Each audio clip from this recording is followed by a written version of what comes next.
Hello friends, welcome to AKSIAS academy daily current affairs. So ముందుగా నేను ఇచ్చినటువంటి question కనుక మనం చూస్తే వెరీ ఈజీ క్వశ్చన్.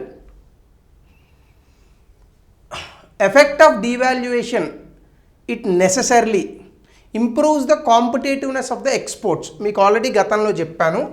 ఇప్పుడు for example $1 is equal to 40 రూపాయలు ఉందనుకోండి. డిప్రిసియేషన్ అంటే ఏంటి? Depreciation are devaluation anything. $1 50 రూపాయలు అవుతుంది. ఇప్పుడు ఫర్ ఎగ్జాంపుల్ మనము ఒక 200 రూపాయల విలువైనటువంటి వస్తువుని అమెరికాలో అమ్ముతున్నాం అనుకోండి. $1 ఈజ్ ఈక్వల్ టు 40 రూపాయలు ఉన్నప్పుడు వాడు ఎన్ని డాలర్లు ఇవ్వాలి? మనకి $5 ఇవ్వాలి. అదే డీవాల్యుయేషన్ కానీ డిప్రిసియేషన్ కానీ అయినప్పుడు వాడు $4 ఇస్తే సరిపోతుంది, అంతే కదా. 54 200. సో ఎప్పుడైనా రూపాయి విలువ డాలర్తో తగ్గినప్పుడు ఫారెన్ మార్కెట్లో మన వస్తువులు తక్కువ ధరలకే వాళ్ళకి లభిస్తాయి, విదేశీయులకి. ఎప్పుడైతే విదేశీయులకి తక్కువ ధరలకే డబ్బులు లభిస్తాయో, వస్తువులు లభిస్తాయో, వాళ్ళు ఎక్కువ కొంటారు. సో దీనివల్ల ఏమవుతుంది? మనకి ఎక్స్పోర్ట్స్ అనేటటువంటివి పెరుగుతాయి. సో కాబట్టి ఇది correct. Increase the foreign value of domestic currency, ఇది తప్పు. ఇంప్రూవ్స్ ద ట్రేడ్ బ్యాలెన్స్, అది కూడా చెప్పలేము. సో కాబట్టి answer 1 only. So before we go to the session, if you are looking for UPSC admissions, అట్లాగనే Group 1 and Group 2 both AP and Telangana, దయచేసి కింద నెంబర్కి కాల్ చేయండి. సో ఈ classes Telugu and English medium రెండు విడివిడి బ్యాచెస్గా మనకి లభిస్తాయి. ఇంకా ఈరోజు టాపిక్లోకి మనం వెళ్తే, Putin India visit. Vladimir Putin అలాగనే రష్యా గురించి సంబంధాలు ప్రత్యేకించి చెప్పాల్సిన అవసరం లేదు. 1947 నుండి కూడా రష్యా మనతోనే ఉంది. ముఖ్యంగా రష్యా భారత్ రిలేషన్స్ సంబంధాలు 1971 యుద్ధం తర్వాత చాలా బలపడ్డాయి. బంగ్లాదేశ్ లిబరేషన్ సమయంలో పాకిస్తాన్కి సపోర్ట్గా అమెరికా వచ్చినటువంటి సందర్భంలో రష్యానే భారతదేశాన్ని కాపాడిందని చెప్తూ ఉంటారు. సో ఇందులో భాగంగా ఇటీవల కాలంలో భారత్ అమెరికా సంబంధాలు కాస్త సన్నగిల్లాయి. ముఖ్యంగా ట్రంప్ మన మీద చేస్తున్నటువంటి దాడి, అది ప్రత్యక్షంగా కాకపోవచ్చు కానీ పరోక్షంగా వాణిజ్యపరంగా చాలా దాడి చేశాడు. దాన్ని తట్టుకున్నటువంటి భారతదేశం ఇంకా రకరకాల అంశాల్లో భాగంగా పుతిన్తో సంబంధాలను కూడా పెంచుకోవాలని అనుకుంటోంది. సో ఇందులో భాగంగానే వ్లాదిమిర్ పుతిన్ ఇండియాకి రానున్నారు. ఈ కాంటెక్స్లో కనుక మనం ఒకసారి ఈ టాపిక్లు కనుక మనం చూస్తే, ముఖ్యంగా వ్లాదిమిర్ పుతిన్ ఇండియాను విజిట్ చేస్తారు 23వ రష్యా ఇండియా యాన్యువల్ సమ్మిట్లో భాగంగా. సో ఇది డిసెంబర్ 4-5 తారీఖులో, అంటే ఈరోజు రేపు ఈ తారీఖుల్లో ఇది జరుగుతుంది. నిన్న ఈరోజు. So visit takes place during a period of global geopolitical shift. అంటే ఈ విజిట్ ఎటువంటి సందర్భంలో వస్తుంది? అమెరికా చాలా దేశాలతో గొడవ పడినటువంటి సందర్భంలో, అలాగనే రష్యా పైన అమెరికా శాంక్షన్స్ పెట్టినటువంటి సందర్భంలో, ఈవెన్ అమెరికా భారతదేశం మీద విపరీతమైనటువంటి వాణిజ్య ఒత్తిడులను పెట్టినటువంటి సందర్భంలో ఇది వస్తున్నారు. సో కాబట్టి ఆబ్వియస్గా భారత్కి రష్యాకి ఉన్నటువంటి వ్యూహాత్మక భాగస్వామ్యం దీన్ని ఇంకా పెంచేటటువంటి విధంగా భారత్ రష్యాలు ఇప్పుడు సంబంధాలను కొనసాగించబోతున్నాయి. సో ఇందులో కొంచెం మనం లోపలికి కనుక వెళ్తే, పుతిన్ ఇండియా విజిట్ ఎందుకు ఇప్పుడు వస్తున్నాడు? ఒకటి, యాన్యువల్ ఇండియా రష్యా సమ్మిట్, ఇది 2000 సంవత్సరం నుంచి జరుగుతోంది. ఇందులో పెద్ద విషయం ఏం లేదు.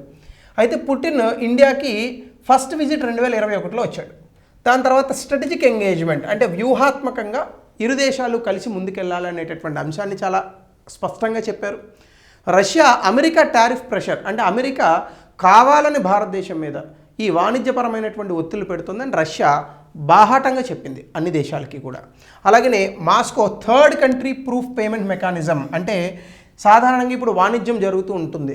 ఇప్పుడు భారతదేశం నుంచి అమెరికాకి మనం వస్తువులు పంపించామనుకోండి, మన రూపాయలు అక్కడికి వెళ్ళవు, వాళ్ళ డాలర్లు ఇక్కడికి వస్తాయి, కరెక్ట్. సో అయితే ఇందులో భాగంగా ఈ సిస్టమ్ అనేటటువంటి దాన్ని ఒక పేమెంట్ సిస్టమ్ ఉంటుంది, దాన్ని స్విఫ్ట్ అంటారు. గబుక్కుని మారుతి కార్ అనుకున్నారు, స్విఫ్ట్ అంటే మారుతి కార్ కాదు. స్విఫ్ట్ అంటే ఇది ఒక ఇంటర్నేషనల్ పేమెంట్ గేట్వే సిస్టమ్ అనమాట.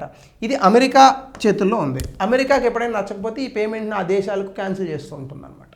అట్లా కాకుండా మనమే సొంతంగా ఒక థర్డ్ కంట్రీ ప్రూఫ్ పేమెంట్ సిస్టమ్ని తీసుకురావాలి అనేది బ్రిక్స్ సదస్సులో రష్యా, ఇండియా, చైనా వీళ్ళందరూ కూడా కలిసి ప్రపోజ్ చేశారనమాట. సో దీనికి ఒకటి. అలాగే geo political chain and energy instability. Russia నుంచి మనం చాలా అద్భుతంగా ఆయిల్ని దిగుమతి చేసుకుంటున్నాం. ఇది చాలా దేశాలకి, అమెరికా లాంటి దేశాలకు నచ్చట్లేదు, అయినా మనం తీసుకుంటున్నాం. సో ఈ అంశాలను కూడా మాట్లాడుతూ ఈ తీసుకున్నందుకు గాను మనమైతే చాలా శాంక్షన్స్ పెడుతున్నారు. సో ఇవన్నీ కూడా ఇప్పుడు రష్యన్ విజిట్లో, పుతిన్ విజిట్ టు ఇండియాలో మనకు తెలిసే అవకాశం ఉంది. అయితే మనం ఒక్కసారి ముందుకెళ్తే రష్యాకి భారత్కి ఉన్నటువంటి సంబంధాలు బలపడడం అనేటటువంటిది treaty of piece and friendship 1971 యుద్ధంలో ఇది మొదలైంది. అమెరికా మనని బంగ్లాదేశ్ వారప్పుడు చాలా సపోర్ట్ చేసింది. ఎందుకంటే యుఎన్ఎస్సిలో, యునైటెడ్ నేషన్ సెక్యూరిటీ కౌన్సిల్లో అమెరికా భారత్ పాకిస్తాన్ మీద యుద్ధం చేయకూడదు అని చెప్పి ఒక రెజల్యూషన్ పెడతారు. దానికి అన్ని దేశాలు సమర్థిస్తాయి. కానీ ఒక్క రష్యా మన తరపున యునైటెడ్ నేషన్ సెక్యూరిటీ కౌన్సిల్లో వీటో వేసింది. సో అందులో అట్లాగనే కోల్డ్ వార్లో చాలా వరకు టెక్నాలజీ ట్రాన్స్ఫర్, భారతదేశానికి ఇప్పుడు ఉన్నటువంటి ఈ యొక్క డిఫెన్స్ ఎక్విప్మెంట్ అంతా కూడా రష్యా నుంచి వచ్చింది. రష్యా తాలూకా చాలా వరకు నాలెడ్జ్ని మనం స్వీకరించాం. అవి ఇప్పటికీ కూడా కంటిన్యూ చేస్తున్నాం. మన దగ్గర వచ్చినటువంటి మిగ్ విమానాలు కానీ, సుఖోయ్ విమానాలు కానీ, ముఖ్యంగా మన దగ్గర ఉన్న ఎయిర్ క్రాఫ్ట్ క్యారియర్స్ కానీ, ఇవన్నీ రష్యా మనకి ఇచ్చింది. ఆబ్వియస్గా రష్యా ఫ్రెండ్షిప్ని వదలకూడదు, అందులో ఏమాత్రం అనుమానం లేదు. అమెరికా రష్యా కన్నా ఎక్కువ టెక్నాలజీ, ఎక్కువ డబ్బు ఇచ్చినా కూడా నమ్మకం అనేది ఒకటి ఉంటుంది కదా, అది మనకి రష్యా మీద, రష్యాకి మన మీద ఎక్కువ ఉంది. అమెరికా మీద మనకైతే సచ్చినా లేదు నమ్మకం. సో 2000లో మనం స్ట్రాటజిక్ పార్ట్నర్షిప్ అంటే వ్యూహాత్మక భాగస్వామ్యం అనేటటువంటి తీసుకొచ్చి ప్రతి సంవత్సరం దీనికి సదస్సులు నిర్వహిస్తున్నారు. 2010లో స్పెషల్ ప్రివిలేజ్డ్ స్ట్రాటజిక్ పార్ట్నర్షిప్ అంటే ప్రత్యేకమైనటువంటి వ్యూహాత్మక భాగస్వామిగా భారత్ రష్యాలు నిలిచాయి. 2019 నుంచి ఈస్టర్న్ ఎకనామిక్ ఫోరం, అలాగనే ఇంకా యాక్ట్ ఈస్ట్ పాలసీ, ఇట్లాంటి వాటిల్లో చాలా అద్భుతంగా కూడా రష్యా భారత్ మాట్లాడుకుంటున్నాయి. 2020 తర్వాత ఇండియాకి రష్యా క్రూడ్ ఆయిల్ సప్లయర్, అత్యధికంగా ముడి చమురు ఇస్తున్నటువంటి దేశంగా రష్యా నిలిచింది. ఈవెన్ మనకి డిస్కౌంట్ కూడా ఇచ్చాడు పాపం పుతిన్ గారు.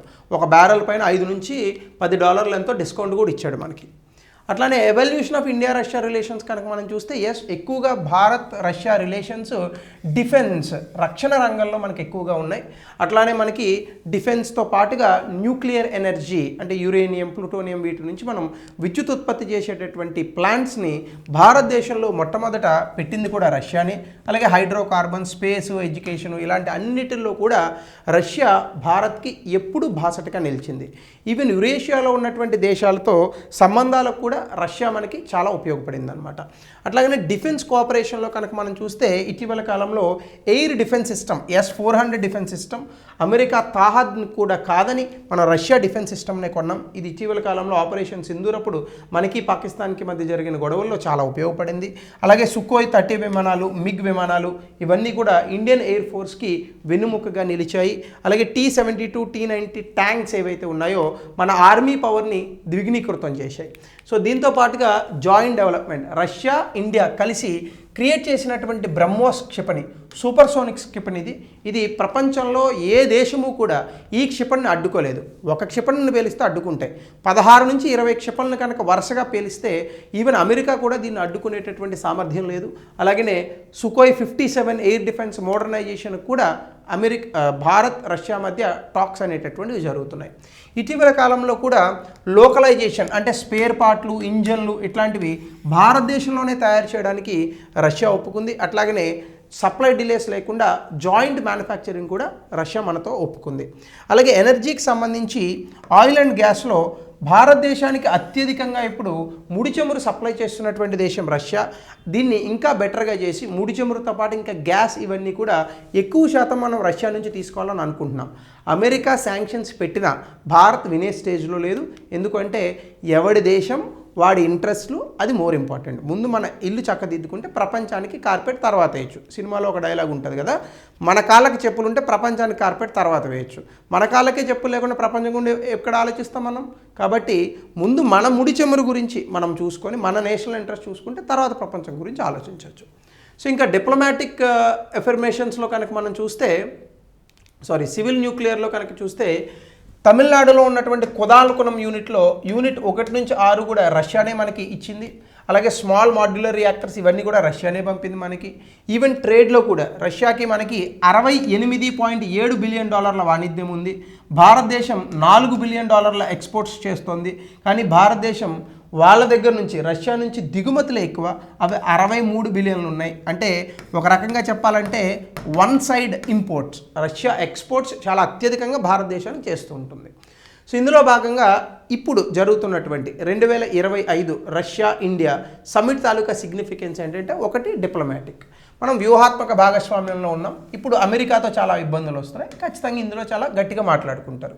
భారతదేశానికి వ్యూహాత్మకంగా కావాల్సినటువంటి స్వయం ప్రతిపత్తి, భారతదేశం ఏ దేశంతోనూ కలిసి ఉండదు కానీ కలిసి ఉంటుంది, దాన్నే నాన్ అలైన్మెంట్ అంటాం. అంటే ఇప్పుడు మనం రష్యా వైపు సంబంధాలు ఉన్నాయని రష్యా ఏం చేసినా అని అన్నాం, అలాగే అమెరికాతో సంబంధాలను కూడా విడగొట్టుకోం, మనం అందరితో కలిసి ఉంటాం, మనం మన ఇంట్రెస్టులు చూసుకుంటాం, అదే నాన్ అలైన్మెంట్. అలాగే రష్యా భారతదేశానికి గతంలో సపోర్ట్ చేసింది. ఈవెన్ రష్యా ఇండియా చాలా ఆర్గనైజేషన్స్లో మెంబర్గా ఉన్నారు. BRICS, Shanghai cooperation organisation, RIC, G20, arctic forums, ప్రతి చోట కూడా మనము రష్యాతో భాగస్వామ్యంలోనే ఉన్నాం. ఈవెన్ రష్యా ఏ వేదిక పైన ఉంటుందో భారత్ కూడా అదే వేదికలపైన ఉంటుంది. ఈవెన్ సెంట్రల్ ఏషియా, యురేషియాలో కూడా భారత్ వెళ్తోంది అంటే అది రష్యా సహకారంతోనే వెళ్తోంది. సో అట్లానే మనం చూస్తే ఎకనామిక్ చూస్తే కనుక ఇప్పటి వరకు సాధారణంగా మనం ఏ దేశంతో వాణిజ్యం చేసినా డాలర్లో చేస్తూ ఉంటాం. కానీ ఇప్పుడు రష్యా, అమెరికా, ఇండియా, చైనా ఈ యొక్క కోల్డ్ వార్లో కనుక మనం చూస్తే, అఫ్కోర్స్ ఆ కోల్డ్ వార్లో మనం లేం, కానీ ట్రంప్ మన మీద ఎందుకో పగబట్టినాడు బాగా.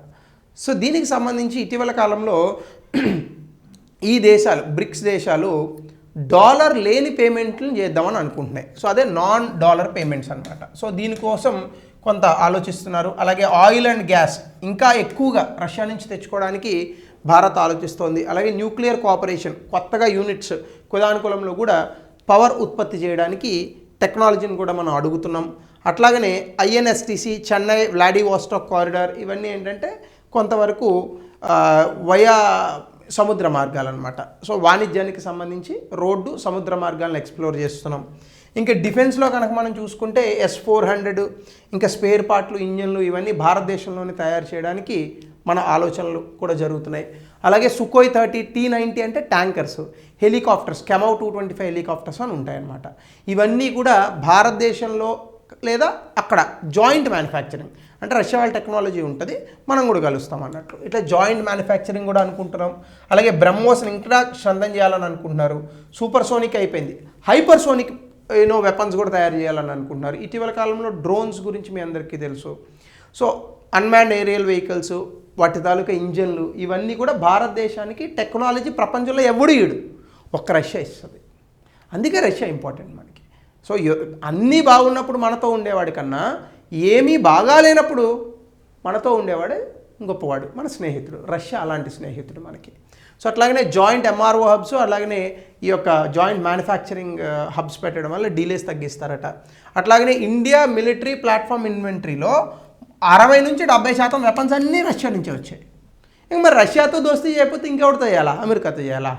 వాడు ఎప్పుడు ఎట్లా ఉంటాడో వాడికే తెలియదు మనకి. అందుకే అమెరికాకి సంబంధించి అమెరికన్ వ్యక్తే ఒక ఆయన సెనేటర్ అనుకుంటా, ఆయన ఒక వాక్యం చెప్పాడు. ఏంటిది? Enemy to United states of America is dangerous, but a friendship with United states of America it is disastrous అన్నాడు ఆయన. అంటే అమెరికాతో శత్రుత్వం ప్రమాదకరమే, అమెరికాతో స్నేహం అత్యంత ప్రమాదకరం. ఇది కూడా గుర్తుపెట్టుకోవాలి మనం. సో అయితే ఇండియాకి, రష్యాకి కొన్ని ఛాలెంజెస్ ఉన్నాయి. అదేంటంటే ట్రేడ్ ఇంబ్యాలెన్స్. అంటే రష్యా నుంచి చాలా విపరీతంగా మనం దిగుమతులు చేస్తున్నాం, కానీ రష్యాకి ఎగుమతులేమో అంత అద్భుతంగా లేవు. అట్లాగనే రూబుల్ మెకానిజమ్స్ కూడా కొంత ఇబ్బంది పెడుతున్నాయి. ఎందుకంటే రష్యా మీద అమెరికా శాంక్షన్స్ పెట్టింది, ఆ రూబుల్ తెచ్చుకొని మనం ఏం చేసుకుంటాం, అవేవాడు పెద్దగా స్వీకరించాడు. అట్లాగనే defence supply delays, Ukraine conflict తర్వాత అనుకున్న సమయానికి రష్యా మనకి ఎక్విప్మెంట్ని అందించలేకపోతుంది, ముఖ్యంగా డిఫెన్స్ ఎక్విప్మెంట్. అలాగనే చైనాతో రష్యా ఎక్కువగా రాసుకు పూసుకు తిరుగుతోంది. దీనివల్ల భారతదేశానికి చైనాకి మధ్య ఉన్నటువంటి గొడవలో రష్యాని కొంచెం మనం తక్కువ చేసేటటువంటి అవకాశం రావచ్చు. అట్లాగనే జియోపొలిటికల్, అంటే ఇండియా ఇప్పుడు అమెరికాతో కూడా కొంత అంట కాగుతోంది. ఫ్రెండ్షిప్ అయితే చేయట్లేదు, కానీ అమెరికా నుంచి కూడా మనం కొంత యుద్ధ సామాగ్రిని దిగుమతి చేసుకునే ప్రయత్నంలో ఉన్నాం. అందులో భాగంగా రష్యా ఏం చేస్తుందంటే చైనాతో తన తాలూకా ప్రయత్నాన్ని ఇది మొదలు పెడుతోంది. సో ఇవన్నీ కొంత ఇబ్బందులు ఉన్నాయి, బట్ వీటిని క్లియర్ ఆఫ్ చేస్తుంది భారతదేశం అని అనుకుంటున్నాం. అలా ఆశిద్దాం కూడా. సో దానికి రిలేటెడ్గా ఒక ప్రశ్న, దయచేసి సమాధానాన్ని కమెంట్ సెక్షన్లో తెలపండి. అట్లానే what is the significance of Indo US defence deals over Indo Russia defence deals discuss with reference to stability in Indo Pacific region. 200 పదాల్లో రాయండి. సో పుతిన్తో మనం ఫ్రెండ్షిప్ చేయాలా, అమెరికాతో కూడా చేయాలా, ఈ యొక్క అభిప్రాయాన్ని కూడా కామెంట్ సెక్షన్లో తెలపండి. So thank you, have a good day.